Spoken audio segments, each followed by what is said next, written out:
नमस्कार, आप देख रहे हैं 4 PM और मैं हूं आपके साथ निधि तिवारी। पिछले साल भाजपा से नाता तोड़ने और एनडीए से फिर से अलग होने के बाद नीतीश कुमार लगातार विपक्षी एकता को मजबूत करने में लगे हुए हैं। इसको लेकर नीतीश ने पिछले साल दिल्ली में कई दौर की बैठकें भी की थी और कई प्रमुख नेताओं से मुलाकात भी की थी, जिसके बाद ऐसे भी कयास लगाए गए कि नीतीश 2024 में खुद को प्रधानमंत्री के रूप में देख रहे हैं, जिसके चलते वो विपक्ष को एकजुट करने के लिए इतनी मशक्कत कर रहे हैं। हालांकि इसके बाद नीतीश के द्वारा कई बार ये बात भी कही गई कि वो खुद को पीएम के रूप में नहीं देख रहे हैं। उनके सिर्फ एक ही मंशा है, विपक्षी एकता के द्वारा 2024 में भाजपा और नरेंद्र मोदी को रोका जा सके। इसके लिए वो लगातार प्रयासरत हैं और अब एक बार फिर से नीतीश ने कांग्रेस से विपक्षी एकता को मजबूत करने के लिए जल्द ही फैसला लेने की बात कही है। नीतीश ने इस दौरान ये भी साफ किया कि अगर कांग्रेस विपक्षी एकजुटता पर जल्द फैसला ले ले तो 2024 में भाजपा 100 सीटों से भी कम पर सिमट सकती है। नीतीश ने ये बातें जिस दौरान कही, उस दौरान कांग्रेस की तरफ से भी पार्टी के वरिष्ठ नेता सलमान खुर्शीद उसी मंच पर मौजूद थे और नीतीश ने ये बातें उन्हीं को संबोधित करते हुए कही। क्या कुछ कहा है उन्होंने, आप भी अधिक से अधिक लोग एकजुट हो जाए, ताजा पाए हुए हैं। पार्टी के माध्यम से आपके पार्टी के नेतृत्व को हम अनुरोध करेंगे कि जल्दी से जल्दी फैसला करिए और हम लोग को बुला करके बात कर लीजिए कि कहां कहां और किनके किनके साथ एकजुट होकर के अगला चुनाव लड़ना है। ये जिस दिन फैसला कर दीजिएगा और उसी दिन हम सब लोग एकजुट हो जाएंगे, हम मिल करके लड़ेंगे, तब जान लीजिए आप अच्छी तरह से मुक्ति हो जाएगी। और अगर आप लोग ठीक से सोच करके चलिएगा, जो हम कह रहे हैं शुरू से, हम इंतजार करेंगे। अगर मेरा सुझाव को अगर मान लीजिएगा, कहीं 100 के नीचे जाएंगे, जान लीजिए। और मेरा बच्चा नहीं मानिएगा तो क्या होगा आप जानिए, आप लोग जानिए। हमको यही कहते हैं कि जल्दी से जल्दी फैसला करें। हम जो जाके विभिन्न पार्टियों को भी हमने कहा कि भाई अलग अलग मत, तो उन लोग भी बात किया था, कुछ बातें नहीं हुई है। अब तो सब फिर बात करना चाह रहे हैं, तो कृपा करके कहेंगे कि कोई अगर आप लोग इस बार ये सोच लीजिएगा पूरे देश के हित में, तो आपको भी फायदा होगा और देश को भी फायदा होगा।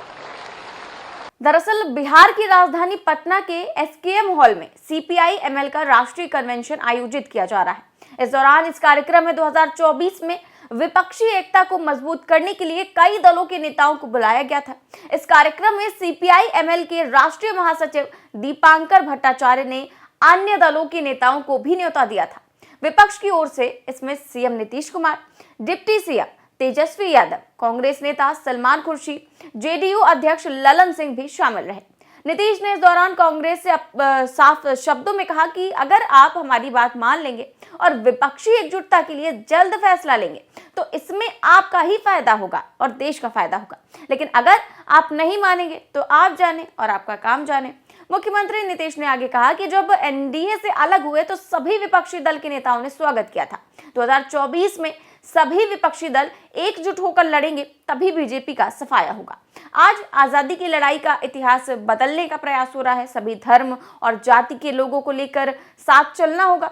इससे पहले बता दें कि नीतीश कुमार ने प्रधानमंत्री पद को लेकर कहा था कि उन्हें पीएम पद की कोई इच्छा नहीं है। उनसे सवाल जब पूछा गया था कि महागठबंधन के लोग नारे लगा रहे हैं कि हमारे प्रधानमंत्री नीतीश कुमार होंगे, इसको लेकर बिहार सीएम ने कहा कि अरे नहीं, मना करते हैं हम उन सबको, हमारी ऐसी कोई इच्छा नहीं। भाई एक बात हम हाथ जोड़ कर कहते हैं, वो सब मेरे मन में कोई बात नहीं। हम जो कहता रहे, हमारे नजदीक भी कह देता, हम प्रणाम करते, छोड़ो ना भाई साहब, हमारा काम है सबका काम करना और हम कोशिश करेंगे कि सभी दल मिल करके एक साथ चलें।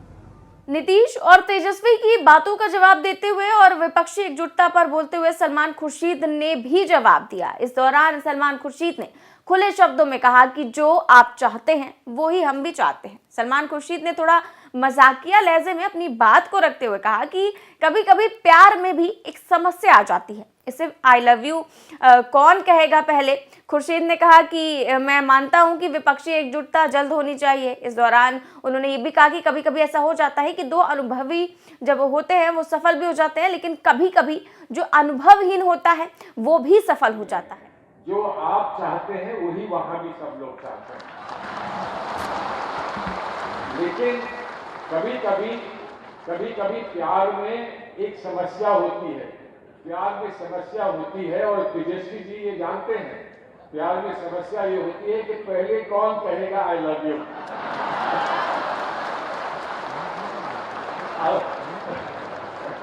उसमें कभी कभी अनुभव काम कर देता है और कभी जो अनुभवी नहीं होते हैं वो उसमें कामयाब हो जाते हैं।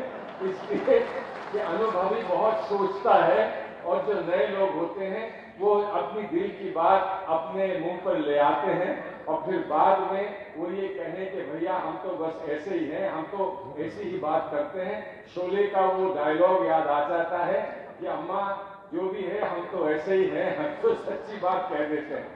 सलमान खुर्शीद ने इस दौरान राहुल गांधी की भारत जोड़ो यात्रा को समर्थन देने के लिए भी सभी का शुक्रिया अदा किया। साथ ही खुर्शीद ने महागठबंधन के नेतृत्व पर भी खुद को बचाने का प्रयास करते हुए कुछ भी कहने से इनकार किया।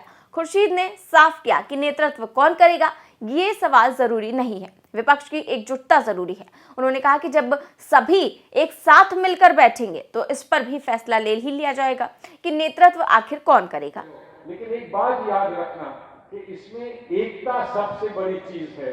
जब सब एक आ जाएंगे तो सारे निर्णय स्वयं हो जाएंगे और एक आ जाए। तो एक और जहां बिहार में ही कैबिनेट विस्तार में कांग्रेस और आरजेडी और जेडीयू के बीच रार मची हुई है, वहीं दूसरी ओर नीतीश ने 2024 को लेकर इस कार्यक्रम में साफ तौर पर गेंद कांग्रेस के पाले में डाल दी है। खुद को पीएम की रेस से भी बाहर बताते हुए नीतीश ने एक बड़ा दांव भी चला है। साथ ही विपक्षी एकजुटता को लेकर भी अंतिम फैसला कांग्रेस पर ही छोड़ दिया है। फिलहाल अब कांग्रेस क्या फैसला लेगी ये तो वक्त ही बताएगा, लेकिन इतना तो तय है कि कांग्रेस को वाकई में फैसला जल्द ही लेना होगा, तभी भाजपा और साहिब को 2024 में समेटा जा सकता है। इस खबर में बस इतना ही। देश और दुनिया की तमाम बड़ी खबरें जानने के लिए देखते रहिए 4 PM न्यूज नेटवर्क। नमस्कार।